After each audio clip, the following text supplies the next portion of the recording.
Assalamualaikum warahmatullahi wabarakatuh. Di sini saya atas nama Johan Effendi dan Dea Ayu Retno Chandra Dewi dari kelompok 3 akan menerangkan atau menjelaskan sebagian dari ayat-ayat suci Al-Quran, yaitu surat An-Nisa ayat 32, surat At-Taubah ayat 102, surat At-Taubah lagi ayat 105, dan yang terakhir surat Al-Fatir ayat 8. Nah, yang pertama yaitu surat An-Nisa ayat 32 yang berbunyi wala tatamannau ma faddalallahu bihi ba'dukum ala ba'd lirrijali nasibum mimma iktasabu walin nisa'i nasibum mimma iktasabu was'alullah min fadli innallaha kana bikulli syai'in alima. Dan mempunyai arti, dan janganlah kamu iri hati terhadap apa yang dikaruniakan Allah kepada sebagian kamu lebih baik dari sebagian yang lain, karena bagi orang laki-laki ada bagian daripada apa yang mereka usahakan, dan bagi para wanita pun ada bagian dari apa yang mereka usahakan. Dan mohonlah kepada Allah sebagian dari karunia-Nya. Sesungguhnya Allah Maha mengetahui segala sesuatu. Dalam penjelasan dari ayat tersebut, yaitu menjelaskan tentang orang-orang mukmin yang menginginkan kelebihannya, yaitu orang-orang mukmin menginginkan kelebihan yang Allah berikan kepada sebagian dari kalian atas sebagian yang lain, supaya tidak timbul rasa benci dan iri hati. Maka tidak sepatutnya kaum wanita berharap mendapatkan sesuatu yang hanya Allah berikan kepada kaum laki-laki, karena setiap kelompok memiliki balasan yang sesuai. Mintalah kepada Allah untuk menambahkan karunia-Nya kepadamu. Sesungguhnya Allah Maha mengetahui segala sesuatu. Dia memberikan kepada setiap kelompok apa yang sesuai dengannya. Dan di dalam tafsir Al-Mukhtasar bahwa Syekh Soleh bin Abdullah bin Humaid berkata, dan janganlah kalian berharap memperoleh sesuatu yang Allah unggulkan dengannya sebagian orang di atas sebagian yang lain, berupa bakat-bakat, jumlah rezeki dan lain-lainnya. Maka sesungguhnya Allah telah menjadikan bagi kaum lelaki bagian tertentu dalam bentuk balasan sesuai amal perbuatan mereka, dan Dia menjadikan bagian bagi para wanita dari apa yang mereka perbuat. Dan mintalah kepada Allah, Zat yang maha mulia lagi maha pemberi karunia, supaya Dia, maksudnya yang maha kuasa, supaya Dia akan memberikan sebagian dari karunia-Nya sebagai pengganti dari sekedar berharap-harap belakangan saja. Sesungguhnya Allah itu maha mengetahui segala sesuatu, dan Dia lebih mengetahui apa yang memperbaiki keadaan hamba-hambanya terkait apa yang Allah bagi-bagikan kepada mereka berupa kebaikan. Dan yang kedua yaitu surat At-Taubah ayat 102 yang berbunyi wa akharuna i'tarafu bidunubihim khalatu amalan shalihan wa akharu syai'a asallahu ayyatuba alaihim innallaha ghafurur rahim. Artinya, dan ada pula orang-orang lain yang mengakui dosa-dosa mereka. Mereka mencampur baurkan pekerjaan yang baik dengan pekerjaan yang buruk. Mudah-mudahan Allah menerima taubat mereka. Sesungguhnya Allah Maha Pengampun lagi Maha Penyayang. Dalam penjelasan ayat tersebut, di dalam tafsir Jalalain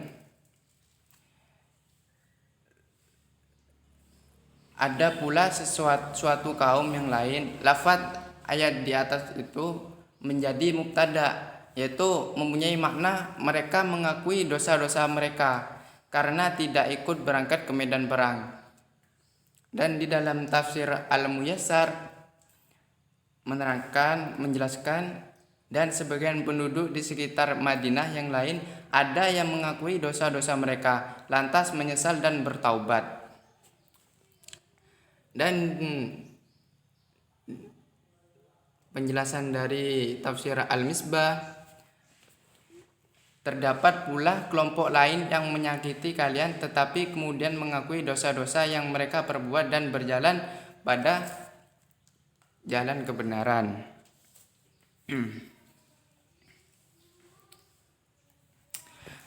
Dan ayat surat At-Taubah ayat 105 yang berbunyi, wa qul i'malu fasayarallahu 'amalakum wa rasuluhu wal mu'minun wa saturadduna ila 'alimil ghaibi was shahadati fayunabbi'ukum bima kuntum ta'malun.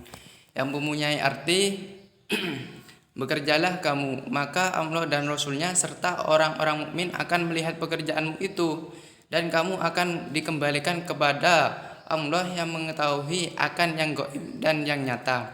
Lalu diberikannya kepada kamu apa yang telah kamu kerjakan. Quran surat At-Taubah ayat 105.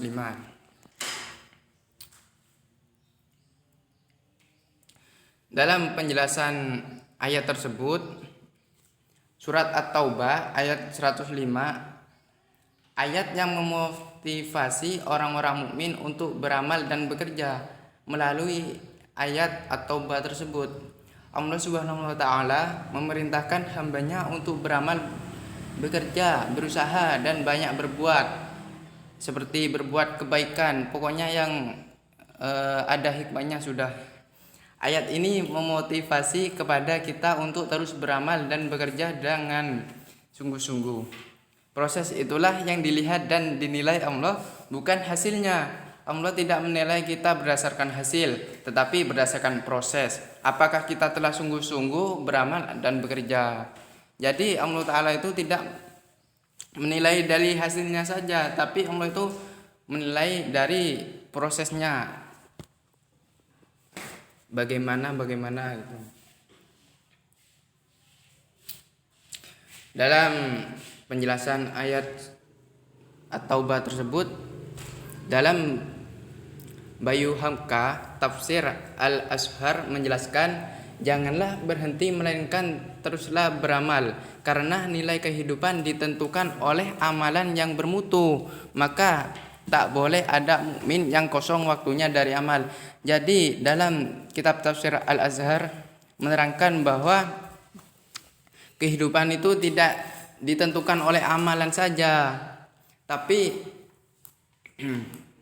orang mukmin itu harus melakukan amalan itu, tidak mengkosongkan waktunya dari amal.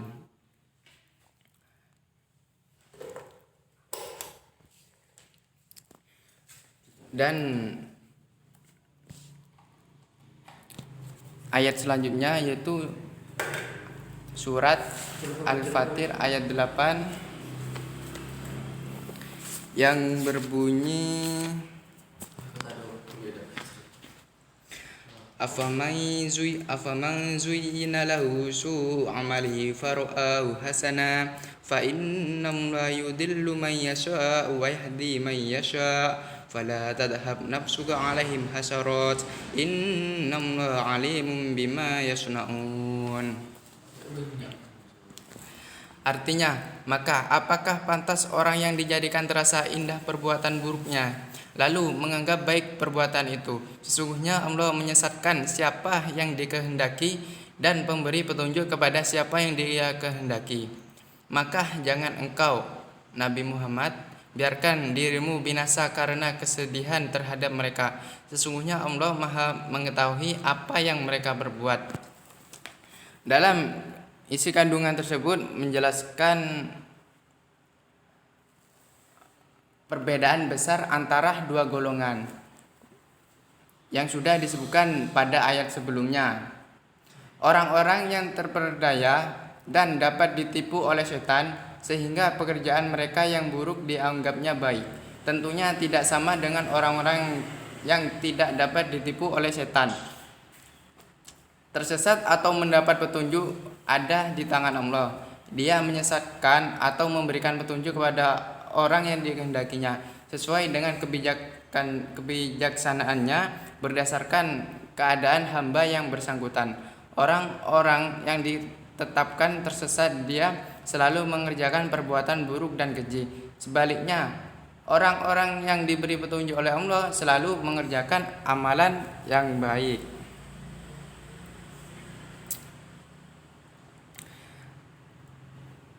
Mungkin hanya itu saja penjelasan dari saya. Apabila ada kesalahan atau ketidakbaikan dan kekurangan, saya mohon maaf sebesar-besarnya.